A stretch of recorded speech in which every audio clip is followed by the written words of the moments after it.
এসিকে তার পরিবারকে টেনে যেভাবে কদর্য ভাষায় হুমকি দিয়েছিল অনুব্রত মণ্ডল, তারপর পুলিশের তরফ থেকে জামিন অযোগ্য ধারায় যে মামলা দায়ের হয়েছে, তাতে এখনো পর্যন্ত পুলিশ কেন গ্রেপ্তার করতে পারল না অনুব্রত মণ্ডলকে, তা নিয়ে প্রশ্ন উঠছে। এরই মধ্যে খুব তাৎপর্যপূর্ণ, আজ হাজিরা দেওয়ার কথা বলা হয়েছিল, গতকাল নোটিশ পাঠানো হয়েছিল অনুব্রত মণ্ডলের বাড়িতে। সেই নোটিশ রিসিভড হয়, তৃণমূল কংগ্রেসের যে কার্যালয় রয়েছে সেখানে পৌঁছয় এবং তারপর সেটা রিসিভড হয়। আজ সকাল 11টার মধ্যে হাজিরা দেওয়ার কথা ছিল, কিন্তু অনুব্রত মণ্ডল গেলেন না, গেলেন তার আইনজীবী। এই ছবি যখন ক্রমাগত চলছে তখন খুব স্বাভাবিকভাবে এই প্রশ্নটা উঠছে যে অনুব্রত মণ্ডলের দাপট কি এখন অব্যাহত রয়েছে? নিজে সশরীরে গেলেন না, আইনজীবী পাঠালেন, তাহলে পরে দাপটের জায়গায় কি এখন অব্যাহত বীরভূমের বাঘ অনুব্রত মণ্ডল বা বীর অনুব্রত মণ্ডলের?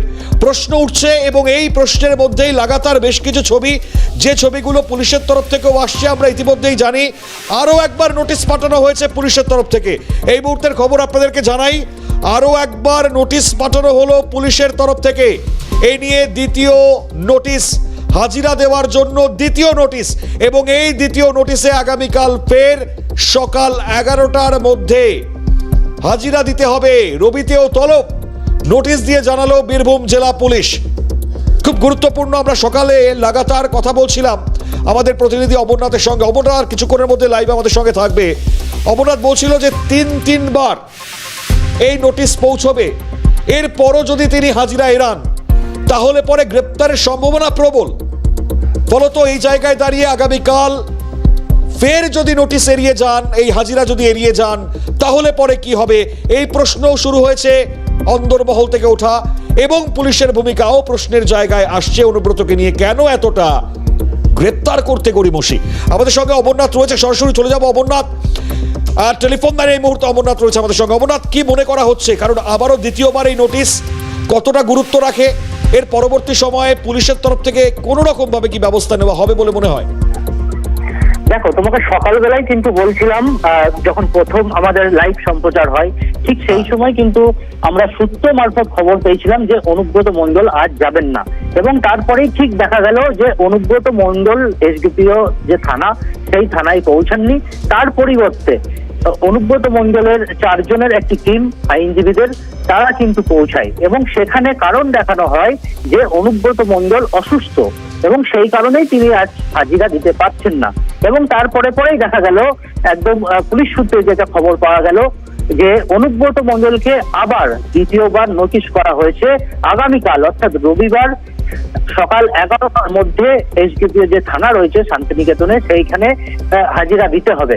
তবে আরেকটা সূত্র মারফত আমরা যেটা জানতে পারছি যে আগামীকালও তিনি উপস্থিত থাকবেন না, এমনটা মনে করা হচ্ছে। তার কারণ হচ্ছে, আমরা যেটা সূত্র মারফত জানতে পারছি যে অনুব্রত মণ্ডল হাইকোর্টে অ্যাপিল করবে জামিনের, এবং ঠিক তারপরে কিন্তু ইয়েতে যাবেন, থানায় যাবেন এবং তারপরে হাজিরা দেবেন। তার কারণ হচ্ছে যে অনুব্রত মণ্ডলের যে 4টি ধারা রয়েছে, সেই ধারার মধ্যে 2টি ধারার একদম জামিন অযোগ্য ধারা।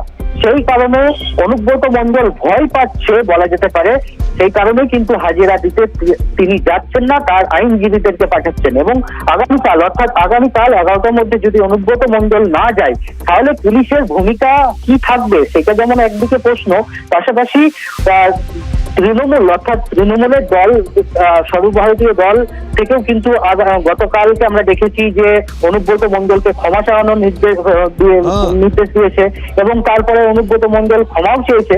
কিন্তু দলের অর্থাৎ দল থেকে কি ব্যবস্থা গ্রহণ করবে, দলের থেকে কি ব্যবস্থা গ্রহণ যেমন বড় প্রশ্ন, তেমনই অমরনাথ এটাও প্রশ্ন, যদি লাগাতার তিনি হাজিরা এড়িয়ে যান এবং পুলিশ যেহেতু জামিন অযোগ্য ধারায় সেই জায়গা থেকে দাঁড়িয়ে মামলা করেছে, তারপরেও কেন পুলিশ এতটা গড়িমসি করছে? এক্ষেত্রে মানে বীরভূমের বাঘকে বা তার বিরুদ্ধে ব্যবস্থা নিতে কি ভয় পাচ্ছে পুলিশ? দেখো, ভয়ের বিষয়টা সবচেয়ে বড় প্রশ্ন। তার কারণ হচ্ছে এক সময় আমরা দেখেছি বীরভূমের বাঘ অনুব্রত মণ্ডল পুলিশকেও হুমকি দিয়েছে, এবং তারপরেও কিন্তু অনুব্রত মণ্ডল বলা যেতে পারে তার যে নিজের ধরনেই কিন্তু চলতেন। এবং আজকে দেখা গেল, অর্থাৎ গতকাল দেখা গেল যে অনুব্রতর নামে এফআইআর করা হয়েছে পুলিশের পক্ষ থেকে, সেখানে আবার জামিন অযোগ্য ধারাও দেওয়া হয়েছে। খুব স্বাভাবিকভাবেই একটা প্রশ্ন কিন্তু থাকছে যে অনুব্রত এখনকার যে পরিস্থিতি অনুব্রত মণ্ডলের, তাতে কিন্তু দল জানা ছাটার কাজ কিন্তু ইতিমধ্যে শুরু করেছে, এটা কিন্তু বলা যেতে পারে। তার কারণ মুখ্যমন্ত্রী এবং পুলিশ মন্ত্রী হচ্ছে মুখ্যমন্ত্রী মমতা বন্দ্যোপাধ্যায়, এবং সেই জায়গা থেকে দাঁড়িয়ে বলা যেতেই পারে যে পুলিশের যে এই অনুব্রত মণ্ডলকে নিয়ে মামলা, তার পাশাপাশি যে সমস্ত ধারা দেওয়া হয়েছে জামিন অযোগ্য, তাতে কিন্তু বলা যেতেই পারে যে দলের পক্ষ থেকেও কিন্তু অনুব্রত মণ্ডলকে চাপ দেওয়া হচ্ছে। বেশ, একেবারে ধন্যবাদ অমরনাথ। আপাতত জানাই তোমাকে এই মুহূর্তে দাঁড়িয়ে বীরভূমের অন্দরের অবস্থান, পরিস্থিতি কোন জায়গায় সেটা অমরনাথ আমাদেরকে জানাচ্ছেন। এবং আজও যেটা খবর, কারণ আগামীকাল যে হাজিরার নোটিশ গিয়েছে তার বাড়িতে, আগামীকালও সূত্রের খবর হাজিরা এড়াচ্ছেন অনুব্রত মণ্ডল। আরও একবার বলছি আপনাদেরকে, এই মুহূর্তে হাজিরা এড়াচ্ছেন আগামীকালেও অনুব্রত মণ্ডল, এমনটাই সম্ভাবনার খবর এই মুহূর্তে আমরা জানতে পারছি। আজ যে ছবিটা আমরা পেয়েছিলাম, লয়ার 4 জন গিয়েছিলেন, অনুব্রত মণ্ডলের 4 আইনজীবী গিয়েছিলেন, এবং এই 4 আইনজীবী যখন পৌঁছন তাদের সঙ্গে আমরাও কথা বলবার চেষ্টা করি, তারা আবার সেই জায়গায় সৌজন্য সাক্ষাৎ বলে এড়িয়ে গেলেন। এই ছবিটাও আজকে দেখা গিয়েছে, এবং অনুব্রত মণ্ডল তিনি সশরীরে হাজিরা না দিয়ে তিনি তার আইনজীবী পাঠিয়েছেন। বীরভূমে কি এখনো দাপট অব্যাহত? সশরীরে হাজিরা এড়িয়ে আইনজীবী পাঠিয়ে কি বোঝাতে চাইলেন অনুব্রত? এটাও যেমন একটা বড় প্রশ্নের জায়গা। আরও একবার সেই ছবিটাও দেখাবো আপনাদেরকে। অনুব্রতর হাজির প্রসঙ্গে আইনজীবীরা তারা মুখ খোলেননি, তারা বলেছেন সৌজন্য সাক্ষাৎ, একেবারে এই সৌজন্য সাক্ষাৎ বলেই পাশ কাটিয়ে গিয়েছেন। ডেডলাইন পেরিয়ে গিয়েছে, আজ হাজিরা দেননি, আগামীকালও নোটিশ গিয়েছে হাজিরা দেবেন না বলেও খবর। সূত্রের আরও একবার যে খবর আপনাদের সামনে তুলে ধরছি, আমরা বক্তব্য পেয়েছি যারা গিয়েছিলেন সেখানে, আইনজীবীরা তাদের সঙ্গে কথা বলবার চেষ্টা করেছিলাম, তারা কি প্রত্যুত্তর দিচ্ছেন শুনুন।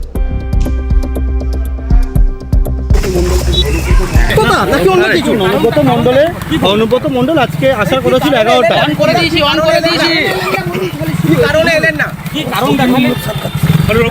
সৌজন্যমূলক সাক্ষাৎ।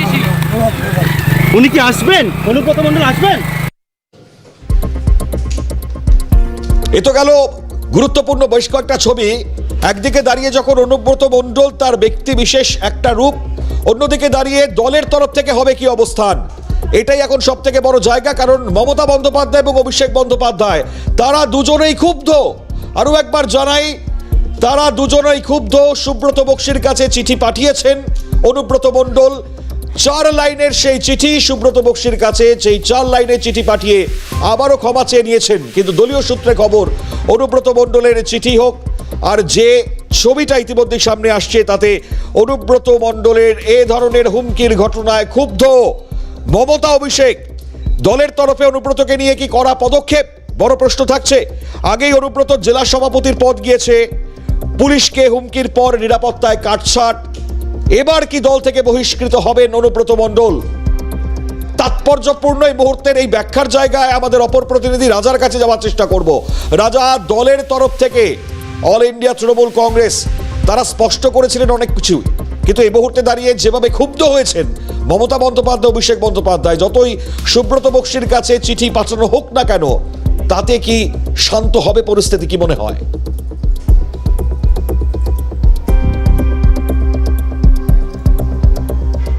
দেখো তোমায় বলি যে গতকালকে অনুব্রত মণ্ডলের যে ভাইরাল অডিও বা ক্লিপ পাওয়া গিয়েছে, প্রকাশ্যে এসছে, তাতে কিন্তু দল কার্যত ক্ষুব্ধ, এবং এতটাই ক্ষুব্ধ দল কোনোভাবেই গোটা বিষয়টা মেনে নিতে পারছেন না যে দলের একজন বর্ষিয়ার নেতা এই ভাষায় প্রশাসনের একজন আধিকারিকের সঙ্গে কথা বলতে পারেন, এবং সেখানে দুজন মহিলাকে নিয়ে যে অশ্রাব্য গালিগালাজ করা হয়েছে, এই ভাষা তৃণমূল কংগ্রেসের কোনো নেতৃত্বস্থানীয় কোনো কেউ অনুব্রত মণ্ডলের মতন কেউ ব্যবহার করছে, সেটা কোনোভাবেই কেউ মেনে নিতে পারছেন না। দল তীব্র ভাষায় প্রতিবাদ প্রতিবাদ করছে, দল কদর্য ভাষায় নিন্দা করছে গোটা বিষয়টির, এবং 4 ঘন্টার মধ্যে অনুব্রত মণ্ডলকে ক্ষমা চাইবার নির্দেশ দেওয়া হয়েছিল। অনুব্রত মণ্ডল অবশ্য 38 মিনিটের মধ্যে ক্ষমা চেয়েছেন বটে, কিন্তু ক্ষমা চাইবার যে পদ্ধতি, ক্ষমা চাইতে গিয়ে তিনি যে বিবৃতি দিয়েছেন সেখানে ভুলে ভরা বানান ছিল, এবং তিনি একাধিক প্রশ্ন পর্যন্ত তুলেছেন। খুব স্বাভাবিকভাবে প্রশ্ন উঠতে শুরু করেছে, অনুব্রত মণ্ডল তাহলে আদৌ কি মন থেকে ক্ষমা চাইলেন তো? ইতিমধ্যেই তোমাকে বলার চেষ্টা করি যে অনুব্রত মণ্ডল শুধুমাত্র বিবৃতি প্রকাশ করে পুলিশের কাছে ক্ষমা চেয়েছেন তা নয়, দলের রাজ্য সভাপতি সুব্রত বক্সিকে উদ্দেশ্য করে একটি চিঠি লিখেছেন। সেখানে তিনি তার সাম্প্রতিক সময়ের ঘটে যাওয়া যে ঘটনা তা নিয়েও তিনি কিন্তু দুঃখ প্রকাশ করেছেন। কিন্তু দল কি এতে খুশি হচ্ছে?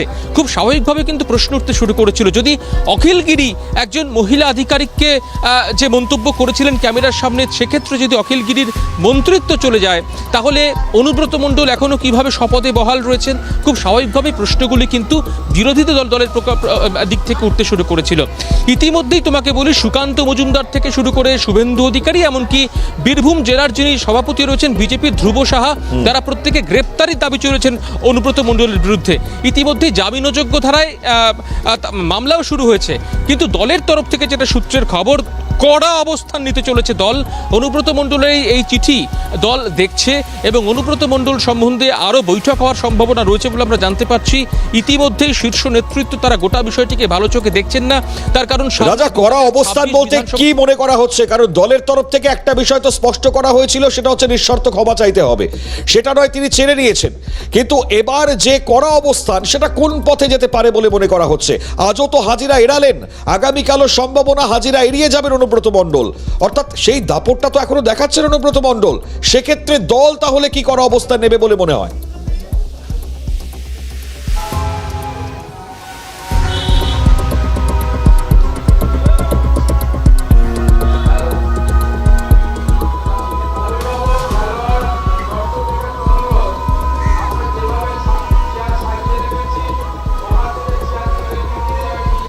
না, যোগাযোগ সম্ভবত বিচ্ছিন্ন হয়েছে রাজার সঙ্গে। আমি কথা বলবার চেষ্টা করবো অবশ্যই পরবর্তী রাজার সঙ্গে, তবে তার আগে যেমনটা খুব তাৎপর্যপূর্ণ ছবিটা, কারণ দলের তরফ থেকে, তৃণমূল কংগ্রেসের তরফ থেকে কড়া অবস্থান নেওয়ার যে চিন্তা ভাবনা তা কিন্তু ইতিমধ্যেই চলছে, এবং যে চিঠি সুব্রত বক্সিকে পাঠানো হয়েছে, এই চিঠির মাধ্যমে যেমন তিনি তার ক্ষমা অনুশোচনা সেটা যেমন জানান দিয়েছেন অনুব্রত মণ্ডল, তারপরেও যেটা সব থেকে বড় খবর জানা যাচ্ছে, অভিষেক বন্দ্যোপাধ্যায়, মমতা বন্দ্যোপাধ্যায় তারা দুজনেই ক্ষুব্ধ যে ঘটনা ঘটিয়েছেন অনুব্রত মণ্ডল, এবং এই ঘটনার পরিপ্রেক্ষিতে দাঁড়িয়েই করা অবস্থান। ফলত এই জায়গায় প্রশ্ন উঠছে রাজনৈতিক মহলে, সম্পূর্ণভাবে কি ডানাছাটা হবে অনুব্রত মণ্ডলের? ইতিমধ্যেই বেশ কিছু জায়গায় পদক্ষেপ শাসক দল তৃণমূল কংগ্রেস করেছে, তার সভাপতিত্ব পদ থেকে সরিয়ে দেওয়া, তার যে ক্যাটাগরি সিকিউরিটি পাওয়া যেত সেই সিকিউরিটি সরিয়ে দেওয়া, গাড়ি সরিয়ে দেওয়া। এবার তাহলে পরে কি পদক্ষেপ হবে? কড়া পদক্ষেপ বলতে কোন পদক্ষেপের জায়গায় হাঁটতে পারে শাসক দল তৃণমূল কংগ্রেস? এটাই এখন সব থেকে বড় প্রশ্নের জায়গা। আর এই প্রশ্নের জায়গায় রাইজ হচ্ছে আরো বিশেষ করে, কারণ আজ হাজিরা এড়িয়েছেন অনুব্রত মণ্ডল। সশরীরে হাজিরা দেওয়ার কথা ছিল, কিন্তু হাজিরা তিনি দেননি, এবং এই জায়গায় দাঁড়িয়ে তার যে আইনজীবী তারা গিয়েছিলেন, আগামীকাল ফের হাজিরা দেওয়ার কথা, আজ ফের গিয়েছে নোটিশ, কিন্তু আজও হাজিরা এড়াবেন বলে সম্ভাবনা বা সূত্রের খবর পাচ্ছি আমরা। আগামীকাল অনুব্রত মণ্ডল হাজিরা এড়াতে পারেন বলে বড়সড় সম্ভাবনার খবর ইতিমধ্যেই সামনে এসছে। ফলত সব মিলিয়ে এখনো পর্যন্ত বীরভূমে বাঘ দুর্দণ্ড প্রতাপ, অনুব্রত মণ্ডল কি নিজের ক্ষমতার আরো একবার জানান দিচ্ছেন? রাজনৈতিক মহলে এই প্রশ্নটাও ঘুরছে। না হলে পরে পুলিশ সুপার যথাসম্ভব কড়া আইনি পদক্ষেপের ভাবনা করেছিলেন, তারপরেই তার কাছে গিয়েছিল নোটিশ, কিন্তু সেই নোটিশ হাজিরা এড়িয়ে গিয়েছেন, আবারও হাজিরা এড়াবেন বলে সম্ভাবনা। ফলত এই জায়গায় দলের করা অবস্থান আমরা রাজার থেকে জানতে চেষ্টা করছিলাম। রাজা, যেটা প্রশ্ন করছিলাম তোমার কাছে, যে অনুব্রত মণ্ডল গতকাল যে নোটিশ পাওয়ার পর আজ হাজিরা এড়ালেন, আগামীকালও শোনা যাচ্ছে হাজিরা এড়িয়ে যেতে পারেন তিনি। ফলত কড়া পদক্ষেপ বলতে কি করতে পারে শাসক দল তৃণমূল কংগ্রেস?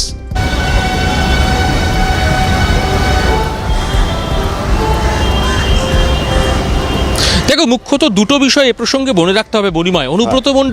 অনুব্রত মণ্ডলের ওপর যে দলের নির্ভরতা ছিল এই বীরভূম জেলার ক্ষেত্রে, সেই নির্ভরতা কিন্তু অনেকটা কমে গিয়েছে। তোমাকে বলি যে অনুব্রত মণ্ডল তিনি কারাবাসে যাওয়ার পর যে কোর কমিটি মমতা বন্দ্যোপাধ্যায় গঠন করে দিয়েছিলেন, সেই কোর কমিটি কিন্তু এই মুহূর্তে পরীক্ষিত।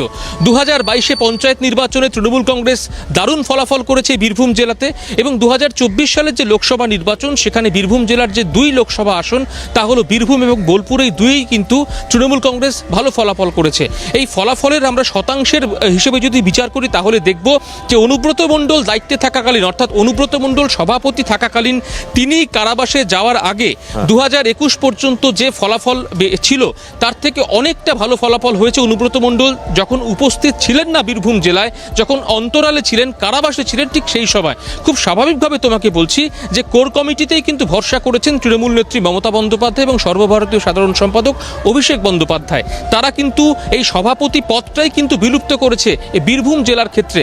অনুব্রত মণ্ডল এই মুহূর্তে কোর কমিটির একজন সাধারণ সদস্য, যে তালিকায় একাধিক বিধায়কের নামও রয়েছে, এবং চেয়ারম্যান হচ্ছেন আশিস বন্দ্যোপাধ্যায়। খুব স্বাভাবিকভাবেই বীরভূম জেলাতে যে অনুব্রত মণ্ডলের সেই দাপট, সেই নির্ভরতা দলের কাছে এই মুহূর্তে কার্যত গৌণ, এটা কিন্তু নিশ্চিত হয়েছে সভাপতি পদ বিলুপ্তির সঙ্গে সঙ্গে। খুব স্বাভাবিকভাবে যে দল, অর্থাৎ মমতা বন্দ্যোপাধ্যায় সহ তৃণমূল কংগ্রেস, তারা মহিলাদেরকে সম্মান জ্ঞাপন করেন, মহিলাদের জন্য পঞ্চায়েতে 50% আসন সংরক্ষণ করেছেন, স্বাস্থ্যসাথীর মতো প্রকল্পে মহিলাদেরকে প্রদান করে নারীদেরকে সম্মান জ্ঞাপন করেছেন, এবং একই সঙ্গে তোমাকে বলি যে কন্যাশ্রী থেকে শুরু করে লক্ষ্মীর ভাণ্ডার, মহিলাদেরকে সামনে রেখে যে প্রকল্প, সরকারি প্রকল্প মমতা বন্দ্যোপাধ্যায় পরিচালিত তৃণমূল সরকার নিয়ে এসছে, রাজ্য সরকার নিয়ে এসছে, তাতে করে অনুব্রত মণ্ডলের যে ভাইরাল অডিও ক্লিপে শোনা যাচ্ছে যে 2 মহিলাকে উদ্দেশ্য করে যে অশালীন ভাষায় তৃণমূল কংগ্রেসের একজন নেতা, তিনি অনুব্রত মণ্ডল যে ভাষায় কথা বলছেন, মোটেও যে সেটা তৃণমূল কংগ্রেসের কাছে সুখকর নয়, এটা কিন্তু খোদ নেত্রী নিজেও উপলব্ধি করতে পারছেন। ফলত যে কোনো অবস্থায় কিন্তু কড়া পদক্ষেপ নিতে পারে অনুব্রত মণ্ডলের বিরুদ্ধে দল, এমনটা কিন্তু সূত্র মারফত খবর পাওয়া যাচ্ছে। গুরুত্বপূর্ণ, অবশ্যই নজর থাকবে। রাজা, ধন্যবাদ জানাই। আপাতত রাজা সাহা ছিলেন আমাদের সঙ্গে, আমাদের প্রতিনিধি সরাসরি। খুব স্বাভাবিকভাবে গোটা ঘটনায় রাজনৈতিক প্রতিক্রিয়া একে এসছে। বিরোধীরাও আপনারা দেখেছেন, বিশেষ করে বিজেপির তরফ থেকে দাঁড়িয়ে আজও অনুব্রত মণ্ডলকে গ্রেপ্তারের প্রতিবাদে তারা আজ ইতিমধ্যেই থানায় গিয়েছিলেন ডেপুটেশন করতে, এবং সেখানে একেবারে ধস্তাধস্তি বাগবিতণ্ডার ছবি আমরা দেখতে পেয়েছি। সুকান্ত মজুমদার, বিজেপি রাজ্য সভাপতি, তিনি কি বলেছেন এই অনুব্রত মণ্ডলের ভাইরাল অডিও বিষয় বা প্রসঙ্গ সম্বন্ধে, শুনুন।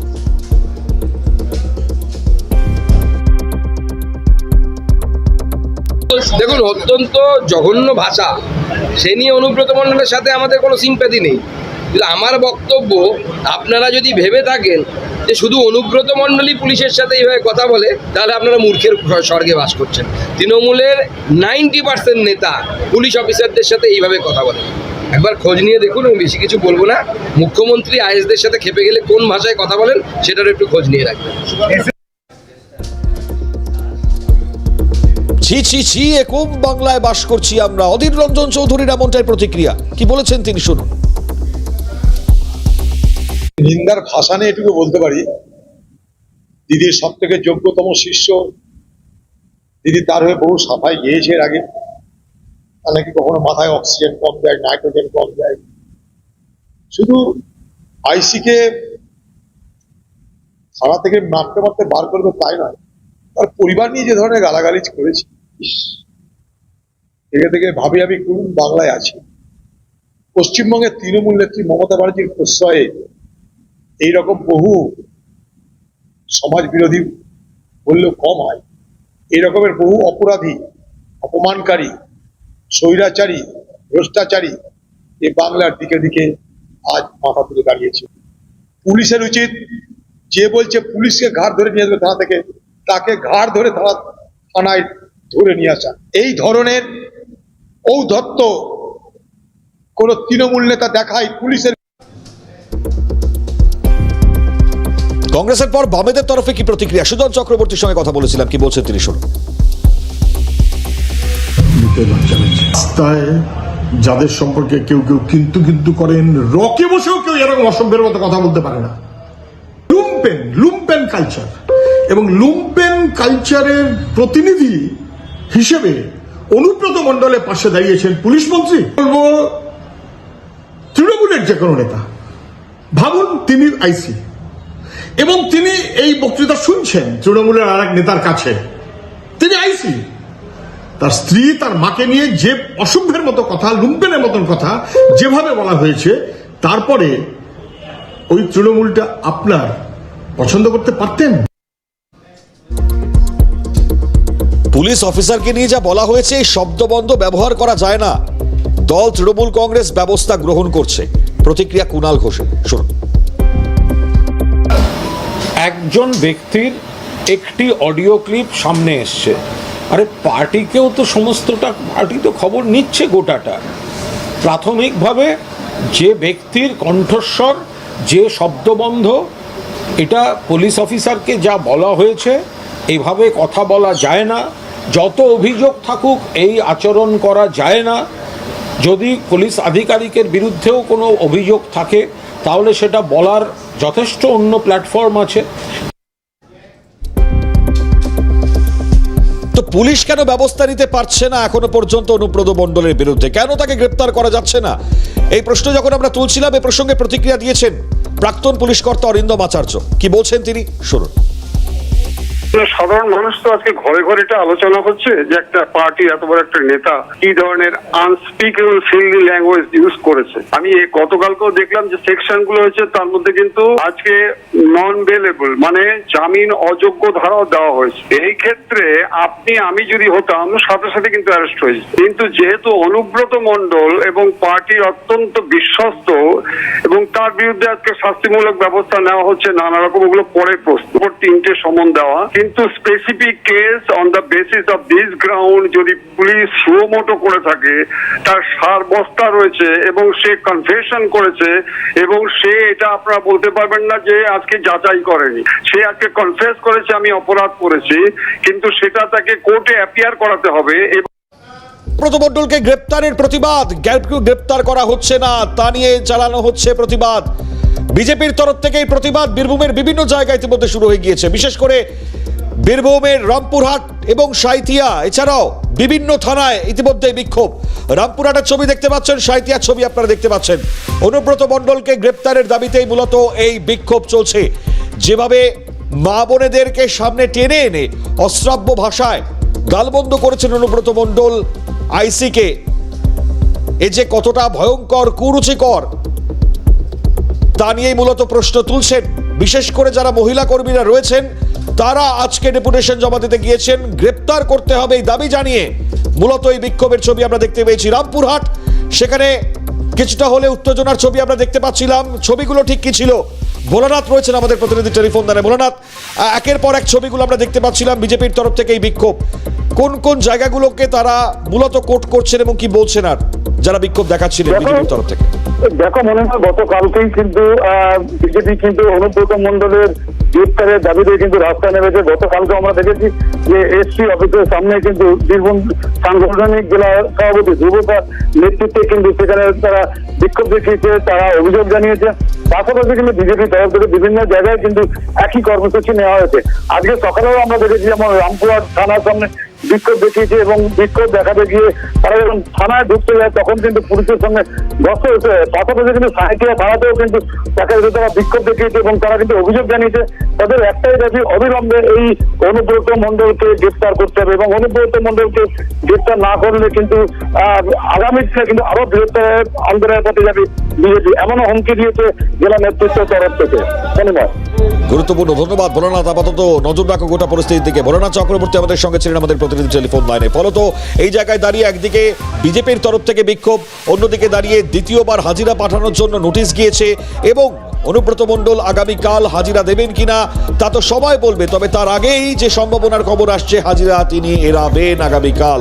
ফলত সব মিলিয়ে কি হবে ভবিষ্যৎ, পুলিশ কি নেবে পদক্ষেপ, দলই বা কি করবে অনুব্রত মণ্ডলের বিরুদ্ধে পদক্ষেপ, নজরে থাকবে সবটাই। আপাতত দুটো নিউজ রুম এখানে শেষ করছি। অন্যান্য সব খবরের জন্য আপনাদের নজর থাক সিএনএ।